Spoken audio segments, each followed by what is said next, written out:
ఓం విఘ్నేశ్వరాయ నమః. భాగవతము 57వ అధ్యాయము. పామును మందర పర్వతానికి చుట్టారు. అందరూ కలిసి తిప్పాలి. అది కిందికి జారిపోకూడదు. దేవదానవులిరువురు చిలకటం ప్రారంభించారు. గిరగిరమని పర్వతం తిరిగింది. బుగబుగమని పాలసముద్రం లేచింది. నురగలు లేచాయి. కెరటాలు లేచాయి. పక్షులు, పాములు, తాబేళ్లు, చాపలు, మొసళ్ళు ఎగిరెగిరి పడుతున్నాయి. కొన్ని చచ్చిపోతున్నాయి. విపరీతమైన ధ్వని చేస్తుంది. దానికి తోడు వీళ్ళ అరుపులు అంతా కోలాహలంగా ఎవరి మానాన వారు మందరపర్వతం గిరగిరా తిప్పేస్తున్నారు. అప్పుడు వాసుకి, మీరు సరిగ్గా చిలకటం లేదు, వదలండి అని కేకలు వేశాడు. వాళ్ళందరూ వాసుకుని వదిలేశారు. పట్టు తప్పిపోయి మందరపర్వతము జారి కింద పడిపోయింది. అందరూ శ్రీమన్నారాయణ వైపు చూశారు. ఎవరూ గమనించలేని స్థితిలో ఆదికుర్మావతారాన్ని స్వీకరించాడు. కొన్ని లక్షల యోజనాల వెడల్పైన పెద్ద డిప్ప. ఆ డిప్పతో పాలసముద్రం అడుగుకు వెళ్ళి అంతమంది కదల్చలేని మందర పర్వతాన్ని తన వీపు మీద పెట్టుకున్నాడు. ముందు వచ్చి తుండాన్ని అటూ ఇటూ ఆడిస్తున్నాడు. తన 4 కాళ్లను కదల్చకుండా తానే ఆధారమై మందర పర్వతాన్ని వీపుపై ధరించి ఉన్నాడు. ఆ కూర్మము నిజంగా ఆహారాన్ని తినినట్లయితే ఈ బ్రహ్మాండాలన్నిటినీ జీర్ణం చేసుకోగలదు. అలాంటి వాడు ఆదికూర్మమై పాలసముద్రం కింద పడుకున్నాడు. ఇప్పుడు మందర పర్వతమును ఆదికూర్మం భరిస్తుంది. మరలా మందర పర్వతాన్ని వాసుకుని చుట్టి రాక్షసులు తలవైపు, దేవతలు తోకవైపు ఉంచి మరలా చిలకటం ప్రారంభించారు. భూమి అదిరిపోతుంది. సముద్రంలో నుంచి కెరటాలు పైకి లేస్తున్నాయి. సిద్ధులు, చారుణులు, యక్షులు, గంధర్వులు, కిన్నెరులు, కింపురుషులు ఆకాశంలో నిలబడి ఈ దృశ్యాన్ని చూస్తున్నారు. ఎప్పుడో సత్యలోకంలో బ్రహ్మగారు భావసమాధిలో ఉన్నారు. ఈ చప్పుడు ఆయన చెవుల్లో పడి ఆయన బహిర్ముఖుడయ్యాడు. సత్యలోకం నుంచి బయటికి వచ్చి, ఏమిటి ఈ చప్పుడు అన్నారు. అక్కడి వాళ్ళు, స్వామి పాలసముద్రం చిలుకుతున్నారు, అందులో నారాయణుడు కూడా ఉన్నాడు అన్నారు. బ్రహ్మగారు పైనుంచి కిందికి చూస్తున్నారు. ముందు అమృతం రాలేదు. ఆలాహలం పుట్టుకొచ్చింది. అది ఒక్కసారి పాలసముద్రం మీద నుండి పైకి లేచింది. ప్రళయకాలంలో ఉండే అగ్నిహోత్రం ఎలా ఉంటుందో అలా ఉంది. అది వెంట తరుముతుంటే దేవతలు, రాక్షసులు అందరూ వాసుకుని వదిలిపెట్టి పరుగులు మొదలుపెట్టారు. అన్ని లోకాలలో అగ్నిహోత్రం ప్రబలిపోతుంది. పరిగెత్తి పరిగెత్తి కైలాస పర్వతం మీద ఉన్న పరమశివుని అంతఃపురం దగ్గరకు వెళ్ళి ద్వారపాలకులు అడ్డుపెట్టగా వారిని పక్కకు తోసేసి ద్వారం దగ్గరకు వెళ్ళి నిలబడి రక్షించు అని అరుస్తున్నారు. స్వామి పరమశివుడు వీరి అరుపులు విని ఏదో ఆపద సంభవించి ఉండవచ్చునని బయటికి వచ్చారు. వారు శంకరునితో, ఈశ్వర, ఈ విశ్వమంతా నిండి నిబిడీకృతమైన వాడివి, నువ్వు తండ్రివి. మేము చేయకూడని పని ఒకటి చేశాము. ఇంట్లో ఏదైనా శుభకార్యం చేస్తున్నప్పుడు మనకొక సంప్రదాయం ఉంది.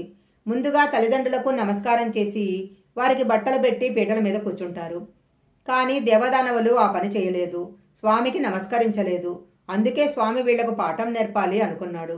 వాళ్ళిప్పుడు చెప్తున్నారు, మేము మందర పర్వతం పెట్టి సముద్రాన్ని చిలికితే ఆలాహలం వచ్చింది, లోకాలను కాల్చేస్తుంది, దానిని నువ్వు స్వీకరించవలసింది అన్నారు. 3 మూర్తులకు, 3 లోకాలకు, 3 కాలాలకు మూలమగుచు బ్రహ్మ, నువ్వు భూత భవిష్యత్ వర్తమాన కాలాలలో ఉంటావు. నువ్వే బ్రహ్మ, విష్ణు, మహేశ్వరుల రూపంలో ఉంటావు. నువ్వే సృష్టికర్త, స్థితికర్త, ప్రళయకర్త రూపంలో ఉంటావు. అందుకని 3ంటికి ఆధారమైన మూలపురుషుడవు కాబట్టి ఈ హాలాహలాన్ని నువ్వే పుచ్చేసుకో అన్నారు. వారి కోరిక విన్న పరమశివుడు వెంటనే పార్వతీదేవి దగ్గరకు వెళ్ళాడు. అమ్మవారు చిరునవ్వులు చిందిస్తూ తాంబూలం వేసుకుని కూర్చొని ఉంది. శంకరుడు ఆమె వంక చూసి, కంటే జగముల దుఃఖము వింటే జలజనిత విషము వేడిమి ప్రభువై అంటుకు నార్తుల యాపద గెంటించుట ఫలముగాదే కీర్తి మృగాక్షి. ఈ ఘట్టము వినిన వాళ్లకు కొన్ని కోట్ల జన్మల వరకు 5వతనం తరిగిపోకుండా కాపాడుతుంది. ఈ ఘట్టంలో అమ్మవారి మంగళసూత్రం గురించి వస్తుంది. చూశావా పార్వతి, నీళ్లలో నుంచి వేడి పుట్టింది. పాపం పిల్లలందరూ ఏడుస్తున్నారు. ప్రభువన్నవాడు బిడ్డలకు కష్టం వస్తే ఆదుకోవాలి. అందుకని వాళ్లను రక్షించాలని అనుకుంటున్నాను అన్నాడు. ఆమె సమస్త బ్రహ్మాండాలకు తల్లి. మాతృత్వము ఒక్కొక్కసారి భతృత్వాన్ని కూడా స్తోతిస్తుంది. అది తల్లితనానికి ఉన్న గొప్పతనము. అందుకనే మాతృత్వాన్ని ఆమెలో నుంచి ఉద్ధృతం చేస్తున్నాడు శంకరుడు. మీ అన్నయ్య స్థితికారుడు, లోకాలన్నిటినీ నిలబెట్టాలి. ఇప్పుడు లోకాలన్నిటికీ ఇబ్బంది వచ్చింది, మరి నేను ఆయనను సంతోషపెట్టాలి కదా. అందుకని నేను ఆలాహలం తాగేస్తాను అన్నాడు. నేను ఈ ఆలాహలాన్ని చిన్న ద్రాక్ష పండు తిన్నట్టు తినేస్తాను. దానివలన నాకేమీ ఇబ్బంది రాదు. అలా చేసి ఈ ప్రాణకోటి అన్నింటినీ రక్షిస్తాను అన్నాడు. అప్పుడు పార్వతీదేవి, సరే, మీకు ఎలా ఇష్టమైతే అలా చెయ్యండి అన్నది. మృంగిడివాడు విభుండని మృంగిడిది గరళమని మేలని ప్రజలకున్ మింగుమని సర్వమంగళ మంగళసూత్రంబునెంత మది నమ్మినదో. ఆవిడకు శంకరుడు తాగబోయేది విషమని తెలుసు. విషం తాగితే ప్రమాదమని తెలుసు. తాగుతున్నవాడు తన భర్త అని తెలుసు. అయినా తాగమంది.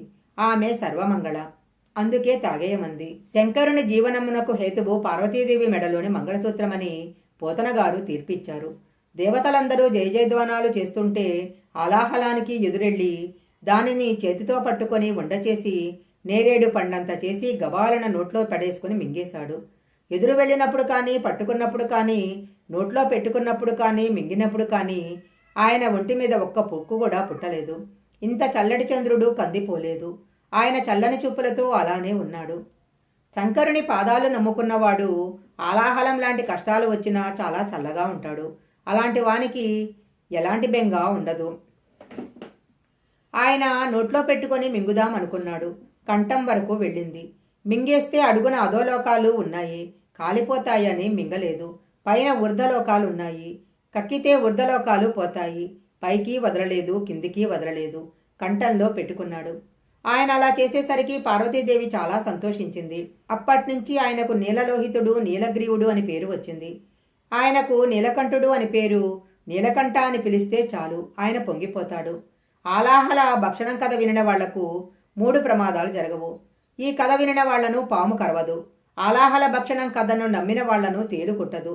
అగ్నిహోత్రంలో కాలిపోయే ప్రమాదాలు రావు. అంత శక్తులు ఇలాంటి లీలయందు ఉన్నాయి. వాటిని క్షీరసాగర మదనంలో ఆవిష్కరించి వ్యాసభగవానుడు ఫలశ్రుతి చెప్పారు.